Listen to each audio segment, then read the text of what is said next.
and I have taken the liberty of designating myself as your anytime piano teacher friend. I love to think about the human condition and how that shows up in the music studio. You too? Oh, good. Let's link arms together and move beyond the status quo so we can build valuable musical experiences that impact our students for a lifetime. Sound like a plan? Excellent. Let's get on with the show.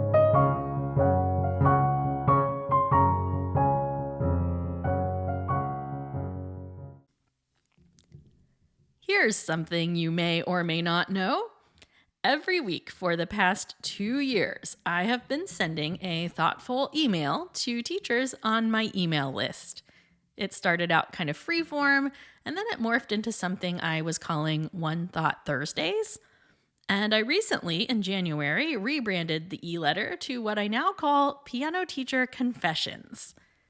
These e-letters are often a little more personal than I get here on the podcast, if you can believe that. They are separate from the content I publish here, and I'm really proud of that collection of thoughts. I'm currently working to get those archives moved over in full into a more formal blog on my website, and there are a few things there now. You can check it out at christinawhitlock.com/blog and know that it's very much a work in progress. All that to say, if you like the Beyond Measure podcast here, I can't imagine you not enjoying the Piano Teacher Confessions email. And today I wanted to give you a little glimpse into the kind of content I send there. I'm going to read you what I originally published in the very first installment of One Thought Thursdays, which originally went out in the spring of 2023. It was called Who's in Your Life Right Now? And I just can't shake this idea that someone needs to hear this message today.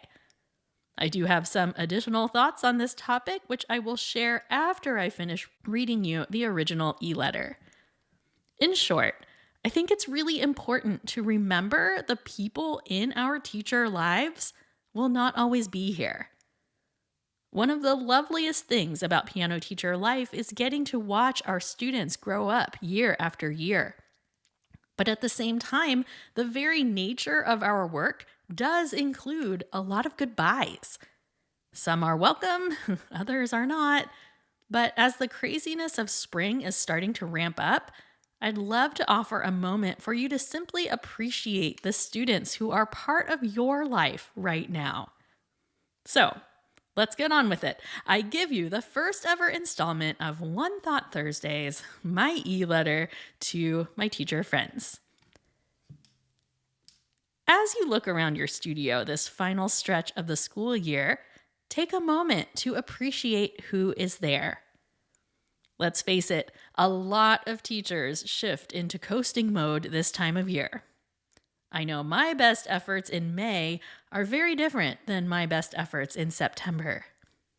But I wanted to point something out to you today. Those seniors who are graduating, they won't be part of your weekly existence for much longer. That middle schooler who is on the fence about continuing next fall, you might not be seeing him. And call me crazy, but I feel it palpably when my circle shifts. When someone exits, I lose more than a student. I lose frequent communications with their family via text or email or both. I say goodbye to people who have supported me with their kind words and their money. I lose out on entertaining conversations with siblings on their way out the door. With any student exit, there's a lot to say goodbye to. Of course, sometimes those are welcome farewells. 3 cheers for those. Earlier this year, as part of Amy Chaplin's digital organization coaching, I was weeding through some very old emails. I was fascinated by this glimpse into my past digital life. Memories came flooding back as I read through seemingly mundane emails about events and collaborations and lessons and all those things. Some of those communications were a decade old because my inbox was very full. And it dawned on me how different my circle is today than it was in 2013. It also reminded me how far I've come in my business, like sending custom invoices individually, makeup lessons coming out my ears. Yikes. Change is good, friends. Change is good. Take a moment today and think through your current studio roster. Maybe you're hoping to add new students in the new year. Maybe you're looking to downsize. Perhaps some students are leaving and you are just heartbroken about it. Regardless, your studio circle will probably look different next year than it does today. I took a moment this morning to read through my student roster and give thanks for each student and family I've had this year. Perhaps you'd like to do the same? Now, friends, the original e-letter ends there, along with some links to recommended music and other resources I always include in the weekly e-letter. But isn't this whole thing a little bit of a kicker? This is the time of year where we're all feeling a little scattered. Maybe we have performance events on the horizon and a heap of responsibilities that fall outside of our teaching time. Maybe the weather is warming up and everyone would rather be outside than sitting at the piano. It's easy to flip the switch into survival mode this time of year. And it's easy to get frustrated with families and students. It's easy to think that your teacher life is going to look like this forever. But the truth is quite the opposite. Our teacher lives are in a constant state of evolution. Some of us are fortunate to have some families who have been part of our studios for a really long time, and it feels like they will always be there. But they won't. Not every week, anyway. I had an elderly adult student for 16 years, guys. For 16 years, she held down a lesson spot on Thursdays at 9 a.m.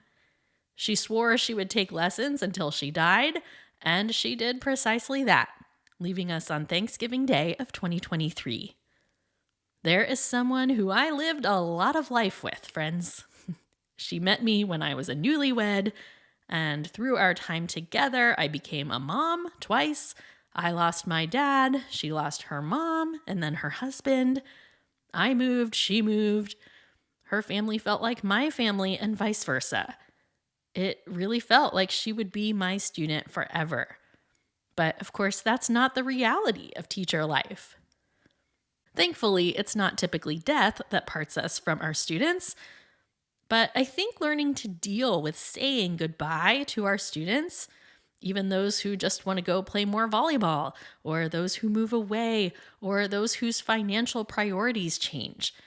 Like learning to make peace with saying goodbye to them is a really important aspect of a healthy teacher existence. I do have an old episode on making peace with student exits. It's episode 39, and I will link that in today's show notes. But the thing that makes saying goodbye easier is to remind ourselves that when it comes to our student rosters, nothing is forever. Reminding ourselves that for better and for worse, our students today will not be our students for always. At least not in the way they are today. I know I've been a little bit of a downer here, but there is a nice shiny silver lining, right? Those students who drive you crazy, or maybe the families who drive you crazy, they won't always be there either. That one parent who texts you 72 times a week, they won't be blowing up your phone forever. Though maybe you should address that now, because there's no reason to suffer through that either. I hope you'll take the prompt I offered in my original letter today and just set aside 10 minutes or so to think through your students and offer gratitude and reflection on each one. Now, while you think about when you're going to do that today, I will offer up a toast, followed by our teacher friend of the week. Raise those glasses, my friends.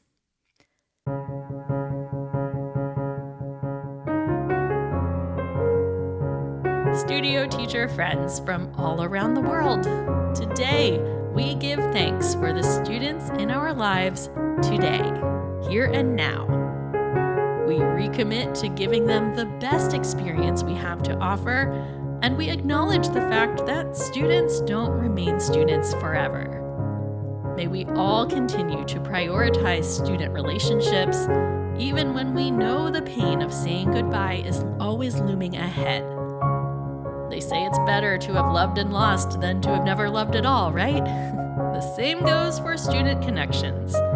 I would rather be a teacher who goes all in on students and eventually loses them than to live a shallow existence just to protect my heart. Deep thoughts today, I know. But cheers to us, my teacher friends.